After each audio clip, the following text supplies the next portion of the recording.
يعرفون أبناءهم فإن فريقا منهم ليكتمون الحق وهم يعلمون.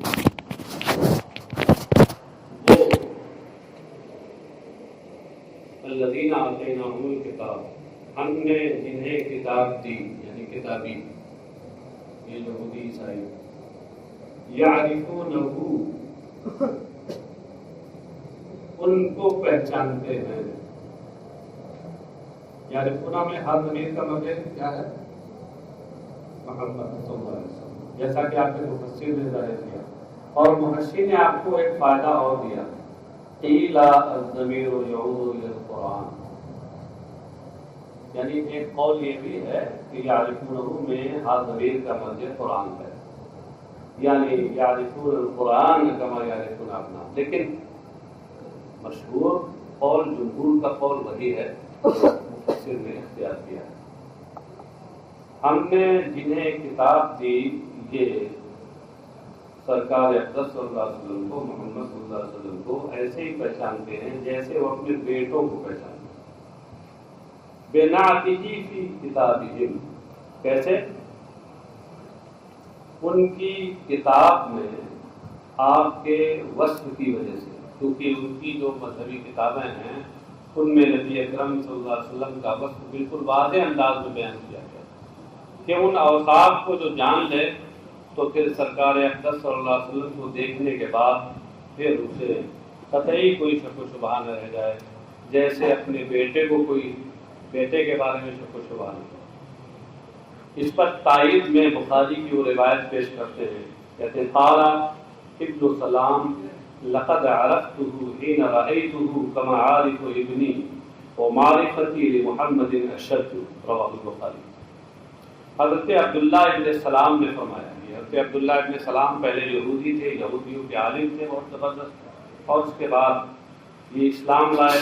تو ظاہر سی بات ہے کہ یہودیوں کی کتاب توریت ان کے سامنے تھی، اور اس میں نبی آخر الزمان صلی اللہ علیہ وسلم کے جو اوصاف ہیں اور جو ان کا حلیہ ہے وہ واضح انداز میں بیان ہوا تھا، وہ ان کے سامنے تھا.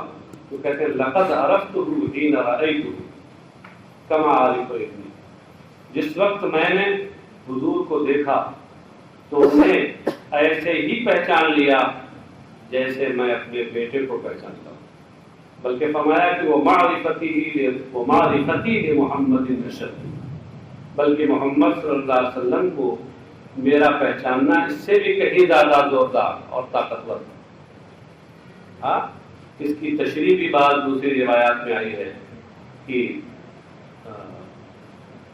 بیٹے کے پہچاننے میں تو شبہ ہو سکتا ہے کہ بیٹا میرا ہے، اس کا تعلق تو اس کی ماں سے ہے. ظاہراً ہم سمجھتے ہیں کہ ہمارے نطفے سے ہے، لیکن امکان ہے، دور کا امکان صحیح، امکان ہے کہ کسی اور کا ہو.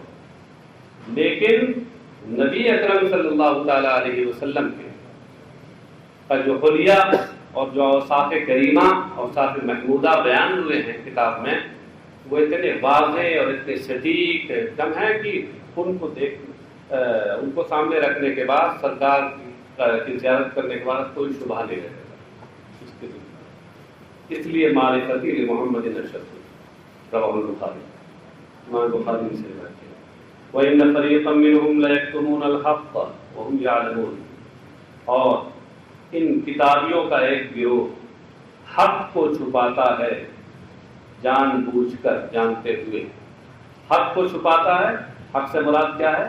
نعتہ، یعنی نبی اکرم صلی اللہ تعالی وسلم کے وصف کو، جو وصف ان آسمانی کتابوں میں ہے. اور آگے ہے الحق من ربک فلا تکونن من الممترین. الحق من ربک، اس سے پہلے نکالا ھذا الذی انت علیہ، یہ اشارہ کیا کہ الحق من ربک یہ خبر ہے، اس کا مبتدا محذوف ہے، ھذا الذی انت علیہ. دیکھیں محشی نے لکھا نا اس کے نیچے مبتدا اور اس کے بعد حق کے نیچے لکھا خبر، تو اشارہ یہ کیا کہ الحق من ربک یہ مبتدا خبر ہے اور اس کا مبتدا ھذا محذوف. اگرچہ دوسری ترکیب بھی ہو سکتی ہے مگر ان کے نزدیک یہ ترکیب راجح ہے، ورنہ یہ بھی ہو سکتا ہے کہ الحق کو مبتدا قرار دیں اور من ربک یہ کائن ثابت کسی سے متعلق ہو کر اس کی خبر ہو اور ترجمہ یہ ہو کہ حق تمہارے رب کی جانب سے ہے۔ یہ بھی ترکیب بعض مفسرین نے کی ہے۔ ان کے لحاظ سے ہوا کہ یہ جس پر آپ ہیں الحق من ربک، یہ تمہارے پروردگار کی جانب سے حق ہے۔ من ربک سے پہلے کائنن نکالا، یہ اشارہ کیا کہ من ربک الحق سے بمنزلہ حال ہے، بمنزلہ حال ہے، تو جار مجرور سے مل کر ڈائریکٹ حال تو بنتا نہیں، اپنے متعلق سے مل کر سب کچھ بنتا ہے، تو حال کے درجے میں ہے۔ فلا تکونن من الممترین، تو شک کرنے والوں میں سے ہرگز نہ ہو۔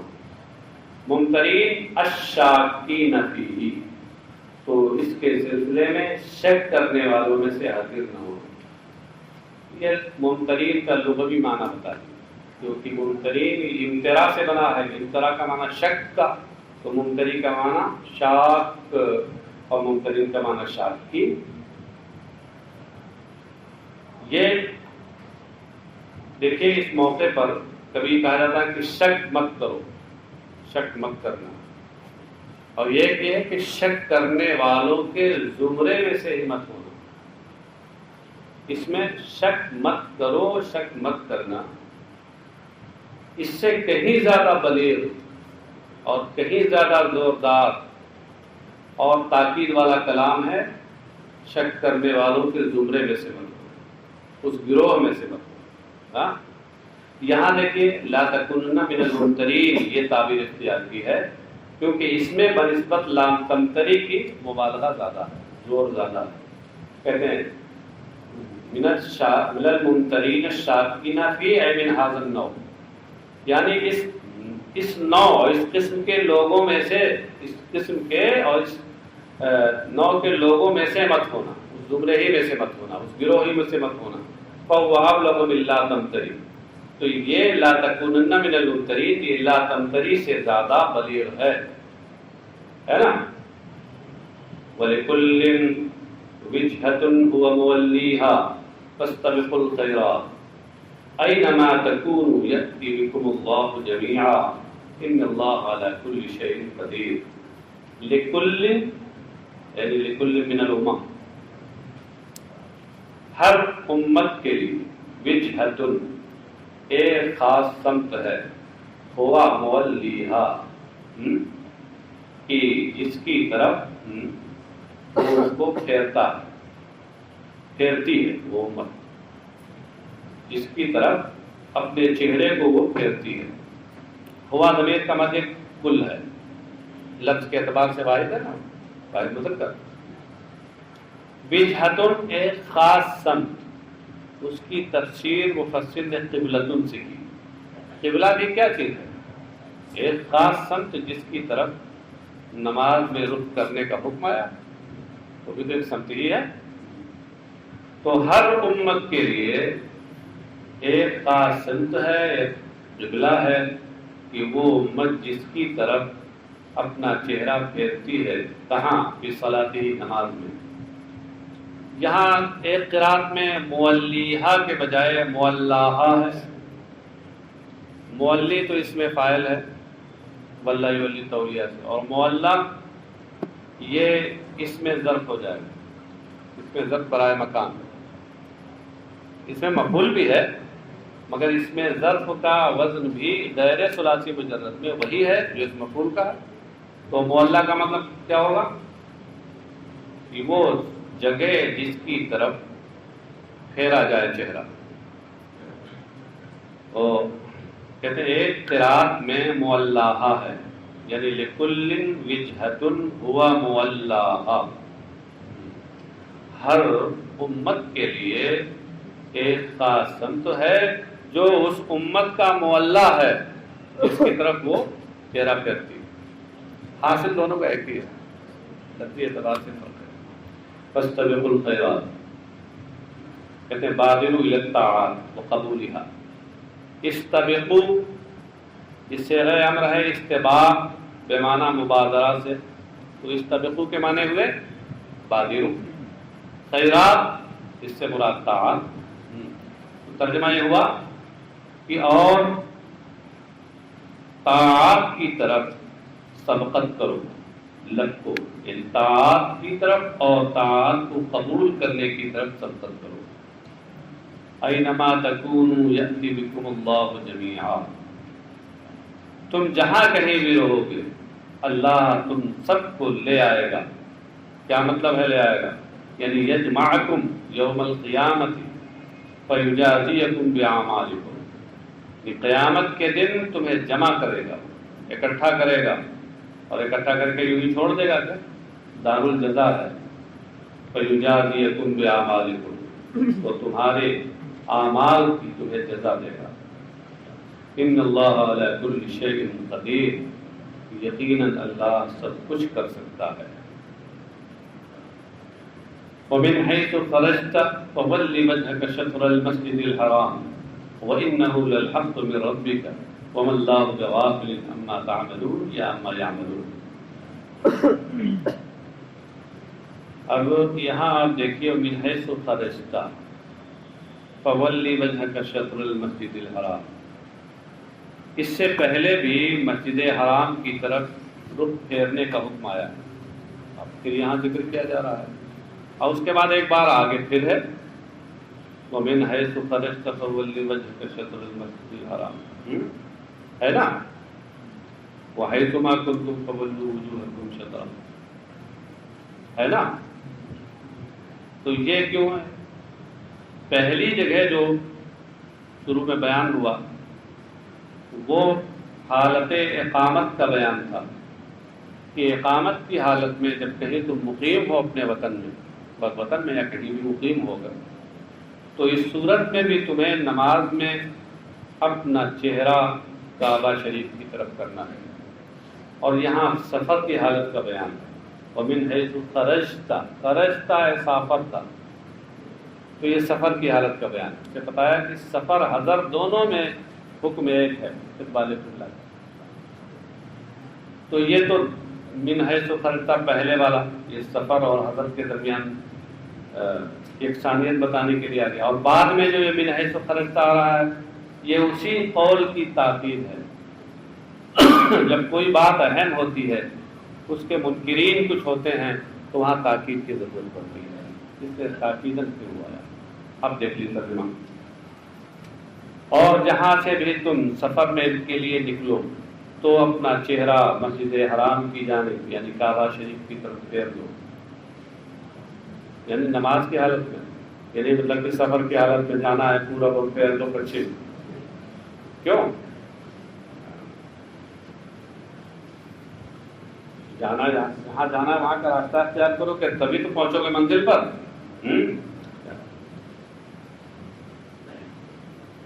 وَإِنَّهُ لَلْحَقُّ مِن رَّبِّكَ، اور یقیناً یہ تمہارے رب کی جانب سے حق ہے، یعنی ثابت ہے۔ وَمَا اللَّهُ بِغَافِلٍ عَمَّا يَعْمَلُونَ یا عَمَّا تَعْمَلُونَ، اور اللہ تمہارے اعمال سے یا ان کے اعمال سے بے خبر نہیں۔ تا اور یا کے ساتھ یہاں دو قراتیں ہیں، اور تقدم مثلہ، اس طرح کا کلام اس سے پہلے گزر چکا ہے، وہاں جو تشریح ہلکی پھلکی کرنی تھی وہ بھی ہو چکی ہے۔ حفظ ذلك من حفظ ونسي من نسي وكرره لبيان تساوي حكم السفر وغيره، اور اس کو مکرر ذکر کیا، اس سے پہلے بھی اس مضمون کو ذکر کیا اور یہاں پھر آیت میں اس کو ذکر کیا، اس کو مکرر ذکر کیا یہ بتانے کے لیے کہ سفر اور غیر سفر کا حکم مساوی ہے، برابر ہے استقبال قبلہ کے معاملے میں۔ سفر میں رہو چاہے حضر میں رہو، نماز میں تمہیں قبلہ، تمہارا قبلہ سمت کعبہ ہے۔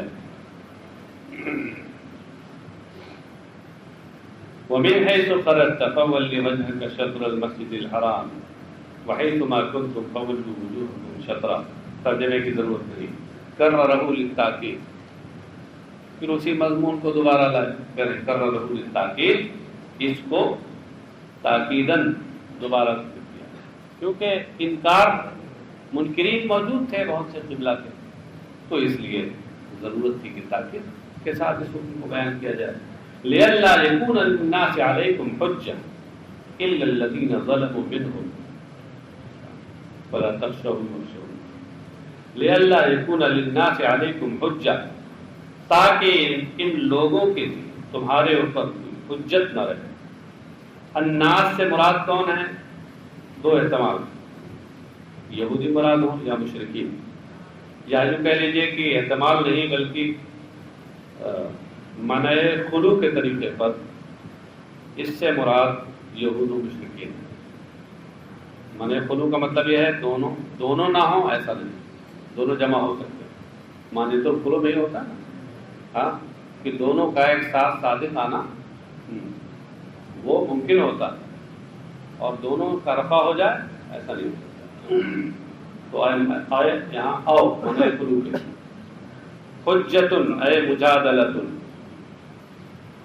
فی التولی الی غیرہا، تاکہ لوگوں یعنی یہود یا یہودیوں یا عیسائیوں کا تمہارے اوپر ان کی حجت نہ رہے، یعنی ان کی جانب سے جھگڑا اور کٹ حجتی نہ رہے.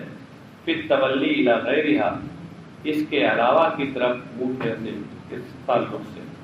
اے لینتفی مجادلتہم لکم من قول الیہود یجحد دیننا ویتبع قبلتنا وقول المشرکین یدعی ملت ابراہیم ویخالف قبلتہ. مطلب ان کی کٹ حجتی کیوں ختم ہو جائے؟ ایسے کہ اگر آپ ایسا نہیں کریں گے تو یہ یہود کہیں گے کہ ہمارے دین کا انکار کرتے ہیں اور ہمارے قبلہ کی طرف نماز پڑھتے ہیں. وہ کرتے ہیں. اگر آپ کعبہ شریف کی طرف رخ کر کے نماز نہیں پڑھیں گے اور انہیں بیت المقدس کی طرف رخ کر کے نماز پڑھتے رہیں گے تو یہودیوں کو اس کٹ حجتی کا موقع ملے گا کہ یجحد دیننا ویتبع قبلتنا، کہ ہمارے دین کا انکار کرتے ہیں اور ہمارے قبلے کی پیروی کرتے ہیں. ارے جب ہمارے دین کے منکر ہو تو قبلہ بھی الگ بناؤ. یہ یہودی کو کہنے کا موقع ملے گا، اور مشرکین کو یہ کٹ حجتی کرنے کا موقع ملے کہ یدعی ملت ابراہیم ویخالف قبلتہ. اگر مقدس بیت المقدس ہی کی طرف رخ کر کے نماز پڑھتے رہے آپ تو ایسی صورت میں مشرکین عرب کو یہ موقع ملے گا کہ یہ کہتے ہیں کہ ہم ملت ابراہیمی پر ہیں، جبکہ حضرت ابراہیم کا قبلہ تو کعبہ تھا اور یہ بیت المقدس کی طرف رخ کر کے نماز پڑھ رہے ہیں. تو ملت ابراہیم پر ہونے کا دعویٰ ہے اور قبلہ ابراہیم کی مخالفت کر رہے ہیں. یہ دونوں کٹ حجتی ختم ہو جائے. الا الذین ظلموا منهم بالعناد فانهم یقولون ما تحول الیہا الا میلا الی دین آبائہ. کہتے ہیں سوائے ان لوگوں کے ان میں سے جنہوں نے ظلم کیا. کیا مطلب ہے؟ مطلب یہ ہے کہ یہ تحویل قبلہ پر جو تمہارا عمل ہو رہا ہے تو اس سے عمومی طور پر یہودیوں اور مشرکین عرب کی کٹ حجتی تو ختم ہو جائے گی، لیکن اب بھی کچھ ظالم ہیں ان کی کٹ حجتی ختم نہیں ہوئی، کیونکہ وہ ہر دھرمی پہ اتر آئے ہیں. وہ تو یہ کہتے ہیں ارے جانتے ہیں یہ ادھر کعبہ کی طرف جو رخ کر کے نماز پڑھنا شروع کر دیا ہے، اب وہ جانتے کس لیے کر رہے ہیں اس لیے کہ اپنے دین آباء و اجداد کے دین کی طرف ان کا میلان ہو گیا. ان کے جو آباء و اجداد تھے ان کا قبلہ تو یہ کعبہ ہی تھا، تو یہ پہلے تو انہوں نے اپنے آباء و اجداد کے دین کی کا انکار کیا، لیکن اب مائل ہو گئے یہ. ہاں، یعنی بقول شاعر کے اب نظر آتے ہیں زاہد راہ پہ آتے ہوئے تاظر میخانہ آ جاتے ہیں سمجھاتے ہوئے. اب نظر آتے ہیں زاہد راہ پہ آتے ہوئے اور تاظر میخانہ آ جاتے ہیں سمجھاتے شراب میخانے کے دروازے تک آ جاتے ہیں. بقول شاعر کے گویا وہ یہ کہیں گے جو ظالم ان میں سے سوائے ان لوگوں کے ان میں سے جنہوں نے ظلم کیا. ظلم کرنے سے مراد کیا؟ ہر دھرمی کی عناد، ہر دھرمی. فإنهم يقولون، کیونکہ وہ یہ کہتے ہیں کہ ما تحول الیہا الی الکعبہ الا میلا الی دین آبائہ، کہ کعبے کی طرف انہوں نے نماز میں اسی لیے رخ پھیرا ہے تاکہ اپنے آبا و اجداد کے دین کی جانب ان کا میلان ہو۔ اب اس میں کہتے ہیں الا الذین ظلموا منہم میں جو اللہ ہے یہ استثناء متصل ہے، والمعنى لا يكون لأحد علیکم کلام الا کلام ہؤلاء، اور مطلب یہ ہوگا کہ اس تحویل قبلہ میں، تحویل قبلہ پر عمل کرنے میں تمہارے خلاف کسی کا کلام نہیں ہوگا سوائے ان ظالموں کے کلام، ان کا کلام کیونکہ ہر دربی پہ اترے ہوئے ہیں، اس لیے یہ تو گفتگو کرتے رہے۔ فلا تخشوہم، تخشو یہ خشیہ یخشا خشیتن سے ہے نہیں ہے، لا تخشوہم اے لا تخافو جدالہم، اس سے اشارہ کیا کیا کہ ضمیر ہم جو منصوب ہے اس سے پہلے مضاف محذوف ہے، یہ تخافو کی تفسیر تو اس کا لغوی ترجمہ کر دیا ہے، اور جدال پڑھا کر کے اشارہ کیا کہ مضاف محذوف ہے۔ تو قبلہ کی طرف منہ کرنے میں، منہ پھیرنے میں ان لوگوں کی کٹ حجتی سے تم نہ ڈرو، وخشونی صرف مجھ سے ڈرو۔ یہاں ڈرنے سے کیا مراد ہے؟ بامتثال امری، بائے تصویر ہے، مجھ سے ڈرو یعنی میرے حکم کی بجاوری کرو۔ وَلِأُتِمَّ نِعْمَتِي عَلَيْكُمْ، لِأُتِمَّ کو بتا رہے ہیں کہ عطف علی لِأَلَّا يَكُونَ، کہ لِأُتِمَّ لِأَلَّا يَكُونَ پہ عطف ہے، اس کا اوپر ہے نا لِأَلَّا يَكُونَ عَلَيْكُمْ حُجَّةٌ، اسی پہ اس کا عطف ہے وَلِأُتِمَّ، کہ یہ تحویل قبلہ کا جو حکم ہوا ہے وہ اس لیے تاکہ ان مخالفین کی حجت بازی ختم ہو جائے سوائے ظالموں کے، اور اس لیے تاکہ میں اپنی نعمت تمہارے اوپر مکمل کروں، اپنی نعمت اور اپنا احسان مکمل کروں، ان کا کیا بالہدایت الی معالم دینکم، تم لوگوں کے دین کی نشانیوں کی طرف تمہاری رہنمائی کریں، وَلَعَلَّكُمْ تَهْتَدُونَ إِلَى الْحَقِّ، اور تاکہ تم حق کی راہ پاؤ۔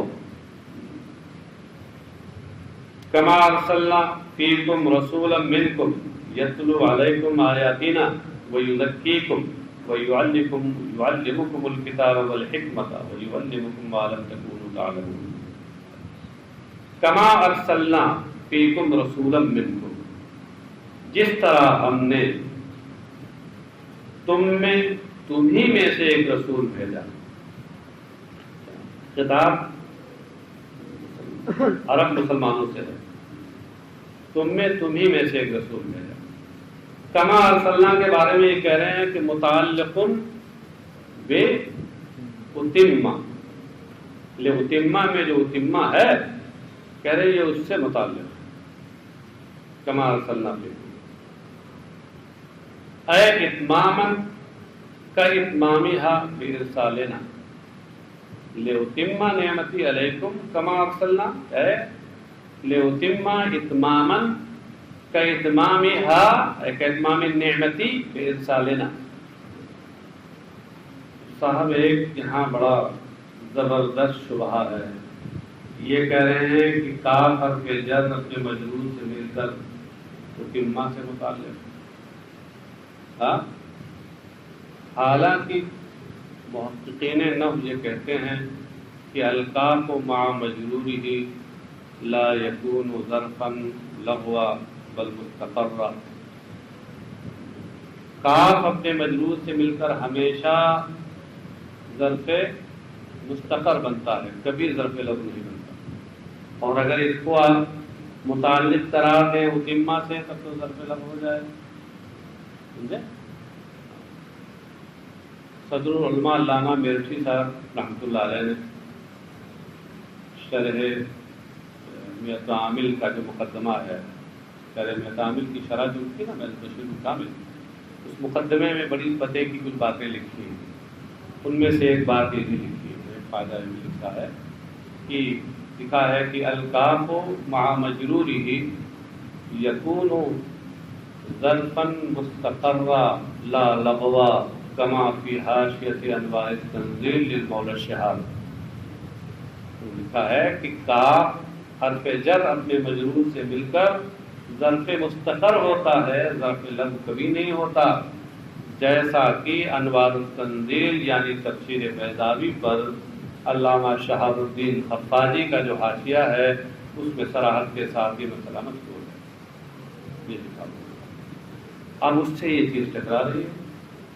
ارے امام سیوطی بھی امام سیوطی ہے، لیکن میں سمجھتا ہوں کہ کوئی ٹکراؤ نہیں ہے،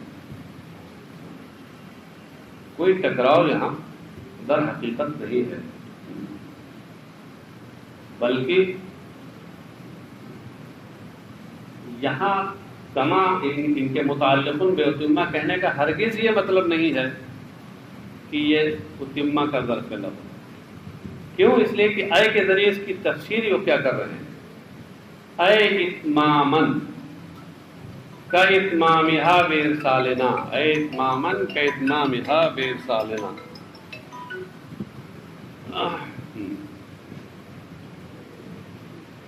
تو اس کا مطلب یہ ہوا کہ اتمہ یہ فعل ہے، اور یہ کما ارسلنا میں جو ما ہے، ما مصدریہ ہے، تو یہ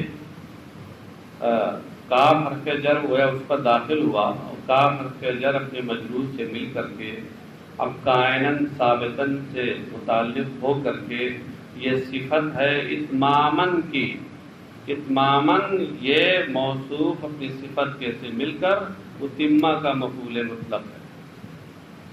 تو صاحب ظرف لفظ تو نہیں ہوا، ظرف مستقر ہی تو ہوا، اور یہی تو ان لوگوں نے کہا کہ کاف اپنے مجرور کے ساتھ مل کر کے وہ ظرف مستقر ہی ہوتا ہے، ظرف لفظ نہیں ہوتا۔